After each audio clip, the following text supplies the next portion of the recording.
Welcome to Read Your Comics. Today I'm looking at Satan 6, number 1.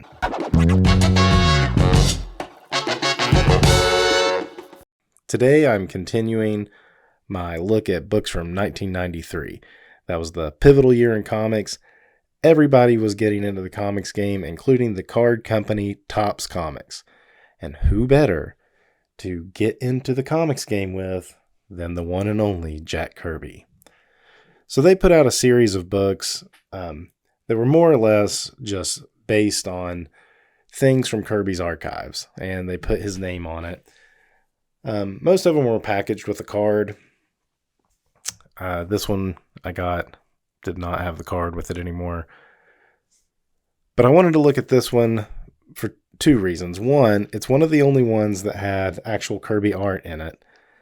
They all, at least with the number ones, had a Kirby cover, but this particular Kirby cover is also inked by Todd McFarlane. And I think that's a pretty unique comic. You gotta love that call out too. Hey, look. So by the time this came out, I was definitely a McFarlane fan. I did not know much about Jack Kirby. I knew his name. I kind of had an idea of the impact that he had on early Marvel comics, but I didn't really have a true understanding of Kirby. So I did remember picking this book up because of the McFarlane inks.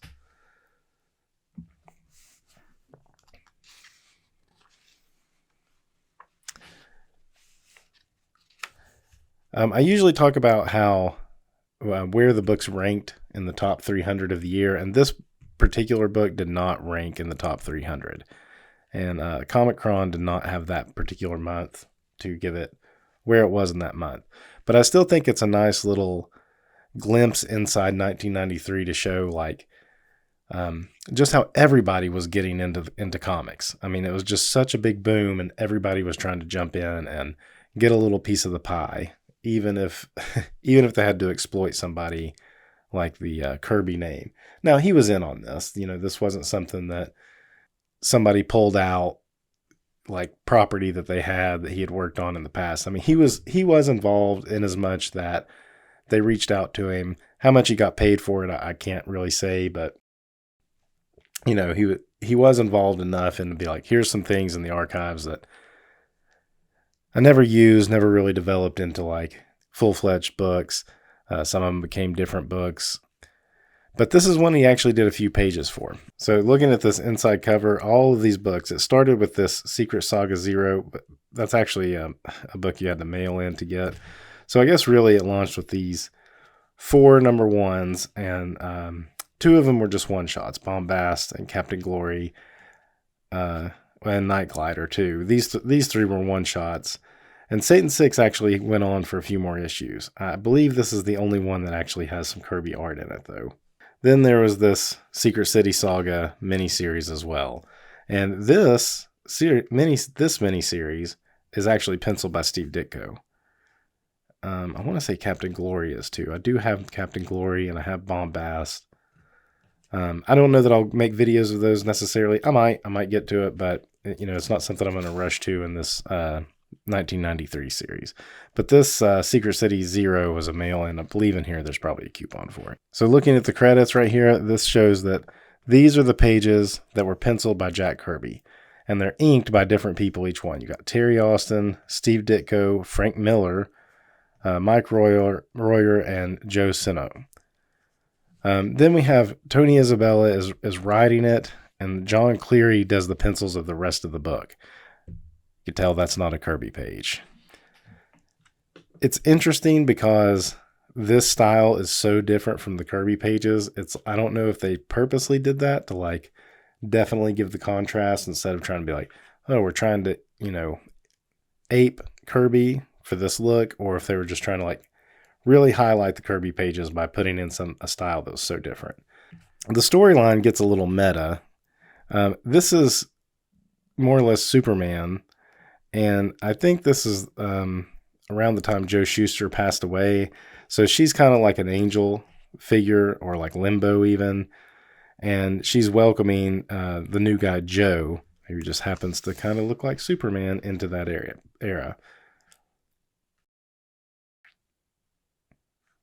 And that's pretty much all there is to that little bit. But it does get a little meta in that, because it even mentions in here the art style changing. So it's a bit of a humor book. That may be what Kirby intended with this project. Essentially, these are characters that are in a limbo state, or like just outside of hell. They each have their own reasons for being there. So they're kind of like a motley crew. And then you've got this like Conan savage warrior guy. And he wants out. He wants out of limbo. So he goes in to basically confront the devil about how he can get out. Over here, we've got our first Kirby page. I guess this one would be inked by Terry Austin.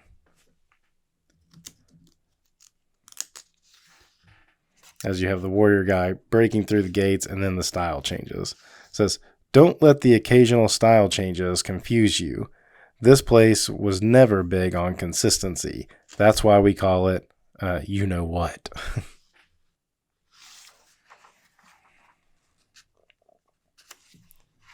So is this the Ditko page? Yep. No, it says page 13 was Ditko. I guess, okay, so 6, 7, 8, these are all Terry Austin pages right here.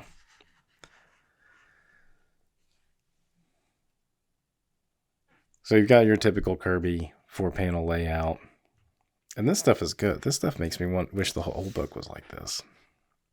So I don't know the full story behind why there's only like a handful of pages created by Kirby for this. They are something old. It's not something he did new for this. Maybe this was meant to be pages from The Demon or something. I really don't know. But it is comedy, because you've got the devil smoking a cigar, and it blows up on his face. All right, we get back into these pages with the different art. Essentially, this character is going to now kind of explain really more or less what's going on. She kind of explains his background and how he ended up there. It's Malbolgia-like.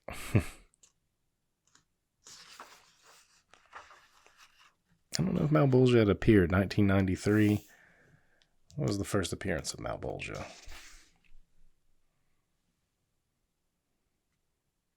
So it goes through each character, how they ended up in this hell landscape. Back to here. Okay, now this is the Ditko ink pages, and you can see that.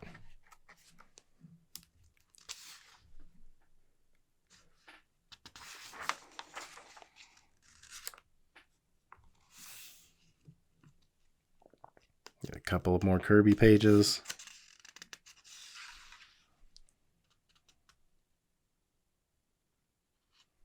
So they're going to form a team to go back to Earth. I think to cause trouble, really. But they're kind of like incompetent at it, I think was the gag. So here's the Secret City 6 0 coupon that you had to order. Cool pin up in the middle.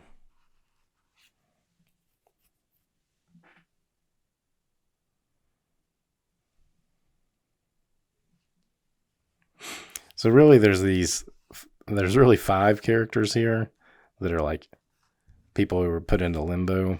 And then there's like a demon guy that's supposed to be watching over them that make the 6.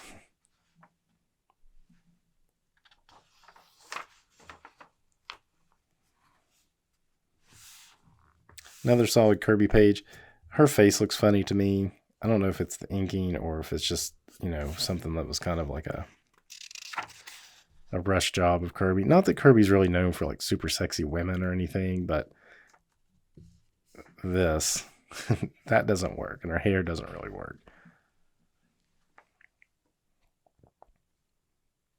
This contrasting art style. I mean, it's jarring when you're reading this. It's almost like if they wanted to bounce around with different artists, they needed to like go a few different instead of just having the Kirby pages and these pages. What was the artist's name again? John Cleary. I'm not familiar with something else he's done. Some of this stuff I like that he does, but some of his, like these arms, these elongated arms, it's cartoony and not in the most skilled way, I don't feel like. That's a pretty awesome vehicle. This may have been a cartoon he was developing.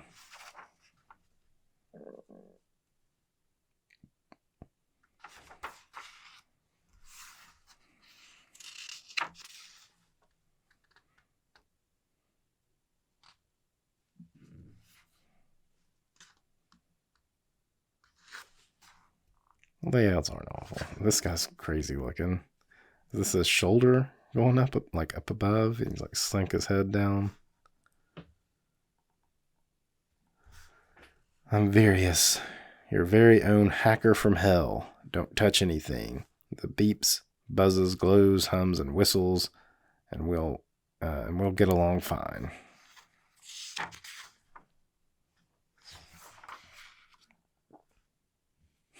So that's the end of issue 1.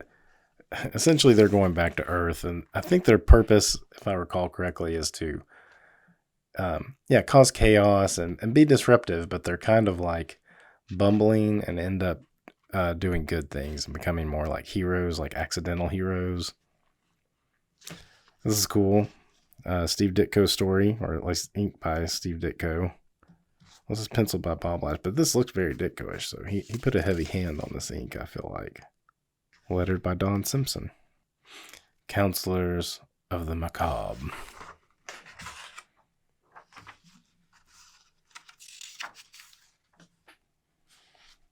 Very Ditko-ish 9-panel grid.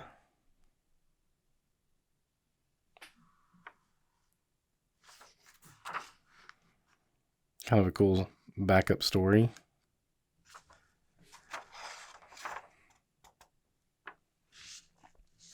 I believe this is the cover to, Secret City Zero. And there's foil editions of this and a gold edition and stuff out there floating around. I've yet to run into one in the wild.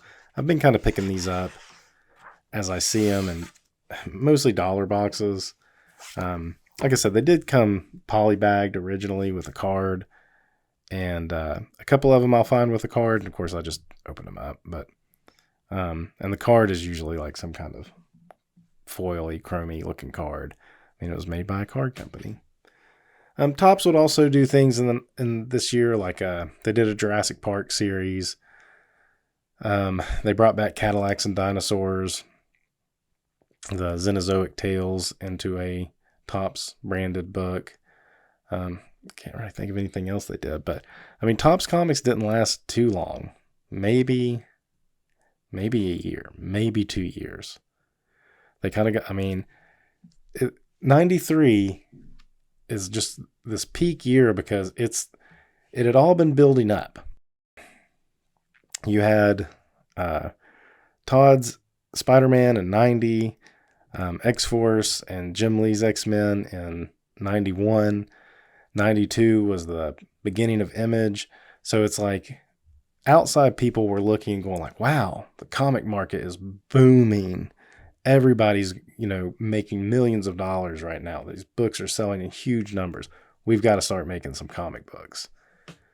And so companies like Topps, who had primarily just made cards, decided to get into comics. I've already shown some Ultraverse books. Dark Horse had its own creator-owned line Legend going on. So it's just a wild time, 1993. That's all I got for Satan 6, number 1. Until next time, read your comics.